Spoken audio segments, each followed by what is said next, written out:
നമസ്കാരം സുഹൃത്തുക്കളെ, ജോയാണ്. ഇപ്പോൾ നമ്മളെല്ലാം യുദ്ധത്തിൻ്റെ ഭീതിയിലും അതിൻ്റെ വാർത്തകളൊക്കെ ഓരോ ദിവസം കേട്ടും, അതുപോലെ തന്നെ ഇപ്പോൾ നാട്ടിലെ നമ്മുടെ കേരളത്തിലെ ഇലക്ഷൻ നടക്കുന്നു. ഇതൊക്കെ ബന്ധപ്പെട്ടുള്ള വാർത്തകളിലൊക്കെ എല്ലാവരും വ്യാപൃതരാണ്. അതിലേക്ക് ശ്രദ്ധിച്ചിരിക്കുകയാണ് എല്ലാവരും. അതിനിടയിൽ നമ്മൾ കാണാതെ പോകുന്ന, അറിയാതെ പോകുന്ന ചില വാർത്തകളുണ്ട്. അതിനെപ്പറ്റിയൊന്നും വലിയ കൂടുതലായിട്ട് മുഖ്യധാര മാധ്യമങ്ങളൊന്നും അതേപ്പറ്റിയൊന്നും പറയുന്നും നമ്മൾ കണ്ടിട്ടില്ല. മനുഷ്യ ജീവിതത്തിന് വലിയ വിലയൊന്നും ഇവരൊന്നും കൽപ്പിച്ചിട്ടില്ല എന്നാണ് നമ്മളത് മനസ്സിലാക്കുന്നത്. ഈ കഴിഞ്ഞ ആഴ്ചയിലെ കൊച്ചിയിൽ ഒരു ഫാമിലി ആത്മഹത്യ ചെയ്തൊരു വാർത്ത വന്നിരുന്നു. എനിക്കറിയില്ല എത്ര പേരത് കണ്ടു എന്നുള്ളത്. അതിനെപ്പറ്റി വലിയ ചർച്ചയോ അന്തിച്ചർച്ചയോ ഒന്നും നമ്മൾ കണ്ടുമില്ല. ഒരു അമ്മ, അമ്മൂമ്മ, 3 മക്കൾ, 14 വയസ്സുള്ളൊരു കുഞ്ഞ്, 5 വയസ്സുള്ളൊരു കുഞ്ഞ്, 2 വയസ്സുള്ള കുഞ്ഞ്, ഇത്രയും പേരാണ് പഴച്ചാറിൽ വിഷം കലർത്തി ആത്മഹത്യ ചെയ്തത്. അപ്പം അതിൻ്റെ പിന്നാമ്പുറ കഥകൾ വരുമ്പോൾ അതുങ്ങൾക്ക് വാടക കൊടുക്കാൻ സാഹചര്യമില്ല, അവരെ പുറത്താക്കാനുള്ള സാധ്യത എത്തി. അതുമാത്രമല്ല, മുന്നോട്ട് നീങ്ങാൻ ഭക്ഷണത്തിന് പോലും പറ്റാത്ത പല സാഹചര്യങ്ങളിലൂടെയാണ് അവർ കടന്നുപോയത്. ഇപ്പോൾ അമ്മ എന്ന് പറഞ്ഞാൽ അവരുടെ ഭർത്താവ്, ഈ കുഞ്ഞുങ്ങളുടെ അപ്പൻ, അയാൾ ഇവരെ ഉപേക്ഷിച്ച് പോയിട്ട് അയാൾ കരൾ രോഗബാധിതനായി ആത്മഹത്യ ചെയ്തു എന്നാണ് അതിനെപ്പറ്റിയും വാർത്ത കണ്ടിരിക്കുന്നത്. ഞാൻ ഈ കാര്യങ്ങൾ പറയുമ്പോഴേ നമ്മൾ ഈ ഇലക്ഷനെയൊക്കെ ശ്രദ്ധിക്കുമ്പോൾ, ഇതിനു മുമ്പ് പഞ്ചായത്ത് ഇലക്ഷൻ നമ്മൾ കണ്ടതാണല്ലോ അല്ലേ. പഞ്ചായത്ത് ഇലക്ഷനിൽ പഞ്ചായത്ത് മെമ്പർ, അതായത് ഒരു വാർഡിൽ മത്സരിക്കുന്ന പഞ്ചായത്ത് മെമ്പർ, പിന്നീട് അവർ തിരഞ്ഞെടുക്കുന്ന പഞ്ചായത്ത് പ്രസിഡൻറ്റ്, പിന്നെ അങ്ങനെ ആ മേഖലയിൽ അങ്ങനെ അങ്ങോട്ട് പോകുമല്ലോ. അപ്പോൾ ഏറ്റവും അടിസ്ഥാനപരമായിട്ട് ഒരു വാർഡെന്ന് പറഞ്ഞാൽ ഇത്ര ഒരു കുടുംബമേ ഉള്ളൂ. അവിടെ എന്തൊക്കെയാണ് നടക്കുന്നത്, എത്ര കുടുംബമുണ്ട്, അവിടെ ആരൊക്കെ ഉണ്ടെന്ന് ഒരു പഞ്ചായത്ത് മെമ്പർക്ക് മനസ്സിലാവത്തില്ലേ.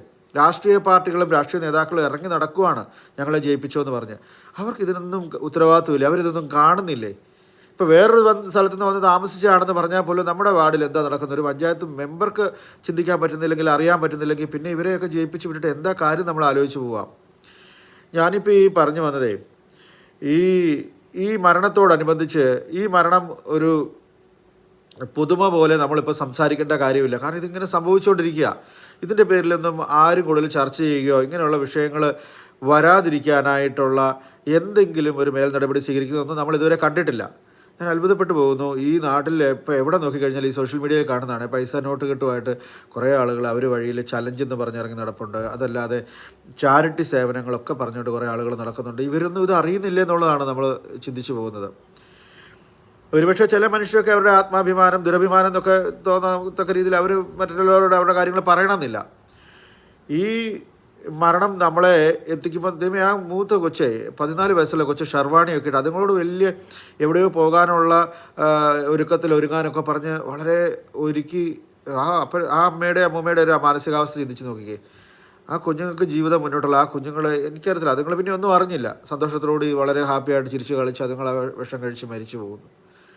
ഇതൊക്കെ എന്നാണെന്നറിയോ, നമ്മളൊരു കാര്യം അറിയുമ്പോൾ കിടന്ന് ഇങ്ങനെ കരഞ്ഞ് അയ്യോ അങ്ങനെയാണ് ഇങ്ങനെയാണെന്ന് പറഞ്ഞിട്ടൊരു കാര്യമില്ല. ഇങ്ങനെയുള്ളൊരു സാഹചര്യം ഒഴിവാക്കാൻ എന്ത് ചെയ്യാം, അതിനുവേണ്ടി നമ്മൾ ഒന്ന് ശ്രമിക്കണം എന്നുള്ളതാണ് പറഞ്ഞത്. ഞാനിപ്പോഴും പറയാം, ഒരു വാർഡിലുള്ള രാഷ്ട്രീയ നേതാക്കളാണെങ്കിലും മതപരമായിട്ടാണെങ്കിൽ മതമേലധ്യക്ഷന്മാർ, അങ്ങനെ എന്തൊക്കെ രീതിയിലാണ് ആളുകൾ ഇന്ന് ഓരോരോ നേതൃത്വം അല്ലെങ്കിൽ ഓരോരോ സംഘടനകൾ ഉണ്ടാക്കി വെച്ചിരിക്കുന്നത്. അവർക്കൊക്കെ സമൂഹത്തിൽ ഇറങ്ങി നോക്കിക്കഴിഞ്ഞാൽ കണ്ടുപിടിക്കാൻ പറ്റാത്ത എന്ത് അവസ്ഥയായിപ്പോൾ ഉള്ളതെന്ന് നമുക്ക് മനസ്സിലാവുന്നില്ല. ഞാൻ ഇതോടൊപ്പം നിങ്ങളോട് പറയാൻ വേണ്ടി വന്നതേ, ഇംഗ്ലണ്ടിലെ അച്ചായൻ റോയ് ജോസഫ് കഴിഞ്ഞ ദിവസം ഒരു വീഡിയോ ഇടുകയുണ്ടായി. അതിനകത്ത് ഒരു യുവതിയുടെ പേരും അദ്ദേഹം പറഞ്ഞു. അതിൻ്റെ ഒരു കുടുംബത്തിൻ്റെ അവസ്ഥ, ഇവിടെ വിസ തട്ടിപ്പിനിടയായൊരു സ്ത്രീയെ പറ്റിയും അല്ല അവരുടെ കുടുംബത്തിനെ പറ്റിയും പറഞ്ഞിട്ടുണ്ടായിരുന്നു. അതിനെപ്പറ്റി തന്നെയാണ് ഞാൻ ഇതോടനുബന്ധിച്ച് പറയാനായിട്ട് വന്നിരിക്കുന്നത്. നിങ്ങൾക്കറിയാമല്ലോ, ഇപ്പോൾ ഇംഗ്ലണ്ടിൽ എത്ര മഞ്ഞ് പെയ്താലും മഴ പെയ്താലും എന്ത് സമ്മർ വന്നാലും ഏത് സീസണാണെന്ന് പറഞ്ഞാൽ വിസ തട്ടിപ്പിന് മാത്രം യാതൊരു ചേഞ്ചസും ഇല്ല. ആളുകൾ വിസ തട്ടിപ്പിന് ഇരയാക്കപ്പെടുന്നു. അതിനനുസരിച്ച് പുതിയ തട്ടിപ്പുകാർ ഇറങ്ങുന്നു. ഇപ്പോൾ ഇതിനകത്തൊരു പ്രശ്നം പറഞ്ഞു വരുന്നതേ, റെയ്നി എന്ന് പറയുന്ന ഒരു യുവതിയാണ് ഞങ്ങളെ കോണ്ടാക്ട് ചെയ്തത്. അവരുടെ ഹസ്ബൻഡ്, അവർക്ക് 3 കുഞ്ഞുങ്ങൾ, ലെസ്റ്ററിലാണ് അവർ താമസിക്കുന്നത്. അതീവ ബുദ്ധിമുട്ടിലോട്ട് പോകുന്നത്. ഇപ്പം ഞാൻ പറഞ്ഞില്ല, ഞങ്ങൾ ഈ വിഷയത്തിലൊന്നും ഇപ്പം കുറേ നാളുകളായിട്ട് റോയിച്ച് വേണോ ഞാനോ ഒന്നും ഇടപെടാറില്ല. പല രീതിയിലുള്ള പഴികളാണ് നമ്മളിതുകൊണ്ട് കേൾക്കുന്നത്. ഒന്നാമത്, ഞങ്ങൾ ഒരാളിനെ പുറത്തേക്ക് കൊണ്ടുവന്ന് പൊതുജനത്തിൻ്റെ സപ്പോർട്ടോടു കൂടിയാണ് ഈ വിഷയങ്ങളൊക്കെ പരിഹരിക്കുന്നത്, നിങ്ങൾക്കറിയാമല്ലോ. അപ്പോൾ ഒരാളിനെ വീഡിയോയിൽ കാണിക്കുകയും അവരുടെ ദാരിദ്ര്യം പറയുകയും അവരുടെ ബുദ്ധിമുട്ടുകൾ പറയുകയും അവരെ തട്ടിച്ച കാര്യങ്ങളൊക്കെ പറഞ്ഞ് ഞങ്ങൾ ഈ വിഷയങ്ങൾ അവതരിപ്പിച്ച് അവരെ ഇൻട്രൊഡ്യൂസ് ചെയ്ത് കഴിഞ്ഞ് അവർക്കൊരു ജീവിതമാർഗ്ഗം ഉണ്ടാക്കി കൊടുക്കുകയും അല്ലെങ്കിൽ അവരുടെ തട്ടിപ്പിന് ഏർപ്പെട്ട ആ പൈസ വാങ്ങിക്കൊടുക്കുകയും ഒക്കെ ചെയ്തു കഴിഞ്ഞിട്ട് കുറേ നാൾ കഴിഞ്ഞ് ഈ സമൂഹം എല്ലാവരുടെയും സിമ്പതി വാങ്ങിയ ആളുകളാണെന്ന് ഓർത്തണം. ചുരുക്കം ചിലരുടെ കാര്യമാണ് പറയുന്നത് കേട്ടോ. അത് ചുരുക്കം ചില ആളുകൾ ഇതെല്ലാം നേടിക്കഴിഞ്ഞിട്ട് പിന്നീട് ഫേസ്ബുക്കിനകത്ത് വന്ന് ഇല്ലാത്ത പഴയതെല്ലാം മറന്നിട്ടുള്ള പല പല കളികളാണ് കളിക്കുന്നത്. പലരും അർദ്ധനഗ്നമേനി, ഇതൊന്നും നമ്മുടെ വിഷയമല്ല കേട്ടോ, ഞാനത് പറയുന്നു എന്നുള്ളതേ ഉള്ളൂ. അർദ്ധനഗ്നമേനിയിൽ കിടന്നുകൊണ്ട് ഫോട്ടോയും ഒക്കെ ഇട്ട് കുറേ ടിക്ടോക്കും കളിച്ച് അങ്ങനെ നടക്കുന്നു. ഇവിടുന്ന് നാട്ടിൽ കയറിപ്പോയവർ കുറേ സ്ത്രീകൾ അങ്ങനെ കാണിച്ചു, ഇവിടെയുള്ളവർ അങ്ങനെ കാണിച്ചു. അപ്പോൾ ഇതിൻ്റെയൊക്കെ പഴികൾ ഞങ്ങളോട് ഈ ഫോട്ടോ ഇട്ട് വന്നിട്ട് നിങ്ങൾ ഇവരെ പറ്റി പാവമാണെന്ന് പറഞ്ഞ് നല്ലവരാണെന്ന് പറഞ്ഞ് ഞങ്ങൾ ഇവർക്ക് വേണ്ടിയിട്ട് ഷെയർ ചെയ്തു, ഞങ്ങൾ ഇവർക്ക് വേണ്ടി സപ്പോർട്ട് ചെയ്തു. അവസാനം ഇവർ ഞങ്ങളുടെ മുഖത്തേക്ക് തുപ്പുന്നത് പോലെയാണ് ഇവരുടെ ഈ വീഡിയോസൊക്കെ വന്നിരിക്കുന്നത് എന്നൊക്കെ പറഞ്ഞ് ഞങ്ങളോട് ഈ കാര്യങ്ങളൊക്കെ പറഞ്ഞ മെസ്സേജസ് വരാറുണ്ട്. ഞങ്ങൾക്ക് എന്ത് ചെയ്യാൻ പറ്റും? ഓരോരുത്തർക്ക് അവരുടെ ജീവിതമാണ്. അവരുടെ കരച്ചിൽ കേട്ടപ്പോൾ അവർ ഞങ്ങളെ വിളിച്ച് കരഞ്ഞപ്പോൾ ഞങ്ങളിപ്പം റോഹിത് ചേട്ടനാണെങ്കിലും ഞാനാണെങ്കിലും ഞങ്ങൾ അവരെ പുറത്തേക്ക് ഇപ്പം ഇംഗ്ലണ്ടിൽ അച്ചാൻ ഗ്രൂപ്പ് വഴി അദ്ദേഹത്തിൻ്റെ റോഹിത് ചേട്ടൻ ഓരോ കാര്യങ്ങൾ നിങ്ങൾക്ക് പരസ്യമായിട്ട് അറിയാമല്ലോ. അദ്ദേഹത്തിനെയൊക്കെ എത്ര പേര് അപമാനിക്കുകയും ചെയ്ത് കുറേ വീട്ടിൽ വരെ ചെന്ന് അദ്ദേഹത്തിനോട് വഴക്കുണ്ടാക്കും. ഏറ്റവും ലേറ്റസ്റ്റ് ആയിട്ട് തന്നെ വണ്ടി മോഷണം പോലും അതിനെ ബന്ധപ്പെട്ടൊക്കെ തന്നെയാണെന്ന് ഞങ്ങൾ പൂർണ്ണമായിട്ടും വിശ്വസിക്കുന്നുണ്ട്. അപ്പോൾ ഇങ്ങനെയുള്ള ദുരനുഭവങ്ങളാണ് ഞങ്ങൾക്കൊക്കെ ഉണ്ടാകുന്നത്. അല്ലാതെ ഞങ്ങൾ ഇതിനകത്ത് ഒരു നേട്ടം ഉണ്ടായിട്ടുള്ള മനുഷ്യരല്ല. ഈ കരച്ചിലും ഈ നിലവിളിയും കേട്ട് ഞങ്ങൾ ഇതിനകത്ത് ഇറങ്ങി പുറപ്പെട്ട് കഴിഞ്ഞിട്ട് ഞങ്ങൾക്ക് കിട്ടുന്ന ഏറ്റവും ഒടുവിൽ ഞങ്ങൾക്ക് കിട്ടിയ കാര്യങ്ങളായി പറയുന്നത്.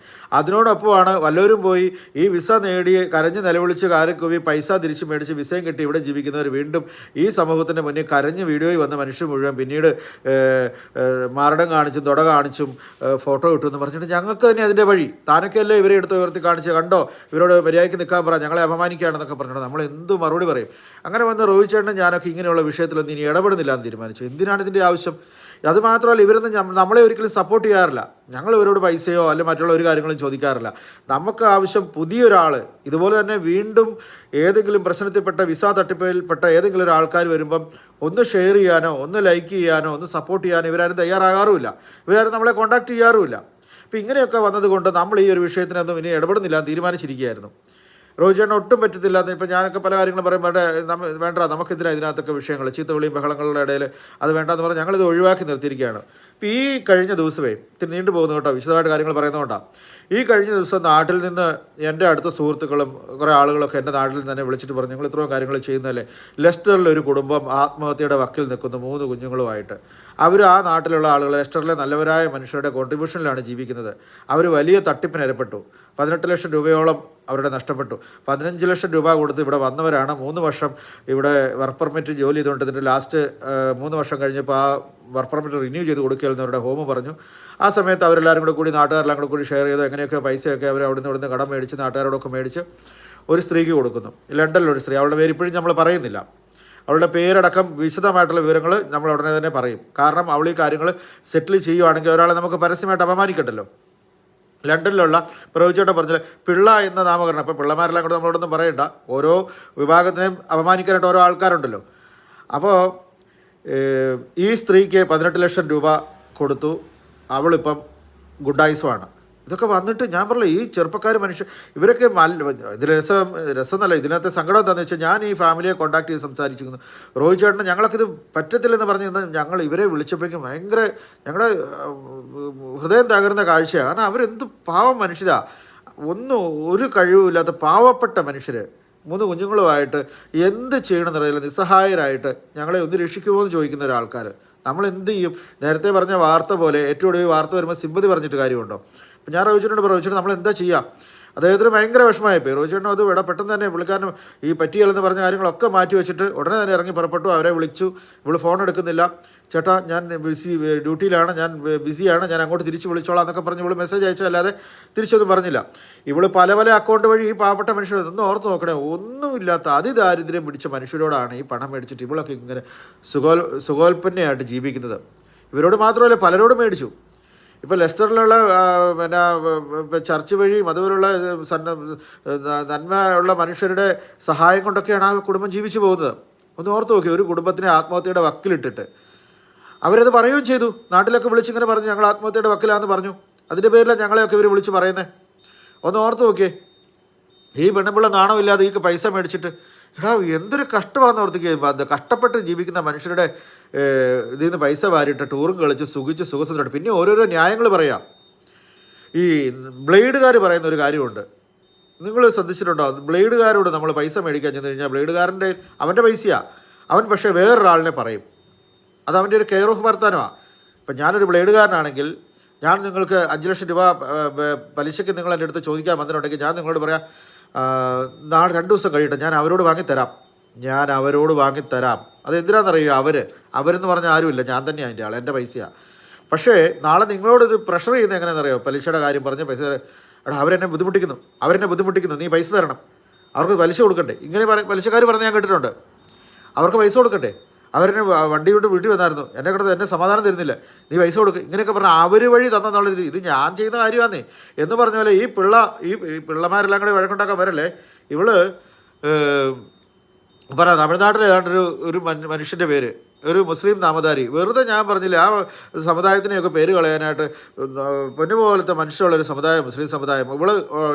ഇവളുടനെ അങ്ങനെ ഒരാളുടെ പേര് പറഞ്ഞിട്ട്, അങ്ങനെ ഒരാളും ഇല്ലെന്നേ.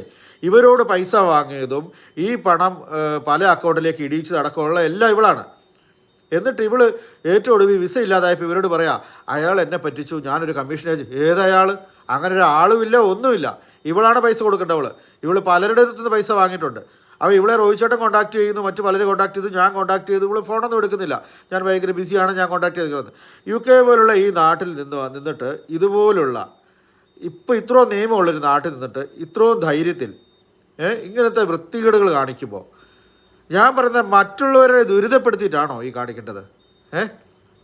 മനസാക്ഷി ഇല്ലാത്തവളാണ് നമുക്ക് ഉറപ്പാണ്. ഇവള് സൂഹിക്കാനോ അല്ലെ അവൾ വല്ലവരുടെ കൂടെ പോകാനോ അല്ലെ അവളുടെ പിള്ളേർക്ക് കൊടുക്കാനോ ഒക്കെ ആയിട്ടാണോ വല്ല കുടുംബത്തിന് ആത്മഹത്യയുടെ വക്കിലിട്ടിക്കൊണ്ട് കാണിക്കുന്നത്? അപ്പോൾ ഇതൊട്ടും അനുവദിച്ചു കൊടുക്കാൻ പറ്റുന്ന കാര്യമല്ല. പൊതുജനത്തിനോട് നമ്മൾ ഈ വിഷയം എടുത്ത് പറയുമ്പോൾ എല്ലാ പ്രാവശ്യം പോലെ തന്നെ നിങ്ങളുടെ സപ്പോർട്ടാണ് ഞങ്ങൾക്ക് വേണ്ടത്. ഇതിൽ മനസ്സിലാക്കേണ്ട ഒരു പ്രശ്നം എന്താണെന്നറിയോ? ഒരു കുടുംബത്തിനോട് ഇതുപോലെ കള്ളത്തരം പറഞ്ഞാൽ അവരിതിനകത്ത് പെട്ടപ്പം നമ്മളോട് ഞാൻ നേരത്തെ പറഞ്ഞ ആളുകളെ വിളിച്ച് ചോദിക്കുക, നിങ്ങൾ ഈ പാവപ്പെട്ടതാണെന്ന് പറഞ്ഞ് ഉയർത്തി കാണിക്കുന്നവർ മുഴുവൻ പിന്നീട് വേഷം കെട്ടുകൊണ്ട് വരുന്നു, അവർ തുണിയില്ലാതെ നടക്കുന്നു, ആ വീഡിയോ ചെയ്യുന്നു, ഈ വീഡിയോ ചെയ്യുന്നു. നിങ്ങളൊന്ന് കേൾക്കണം. ഞാനിപ്പോൾ ഈ പറയുന്ന ഫാമിലിയെ ഇങ്ങനെയുള്ള കാരണങ്ങൾ കൊണ്ടൊന്നും ഞങ്ങൾ കോണ്ടാക്ട് ചെയ്യാൻ തയ്യാറല്ലായിരുന്നു.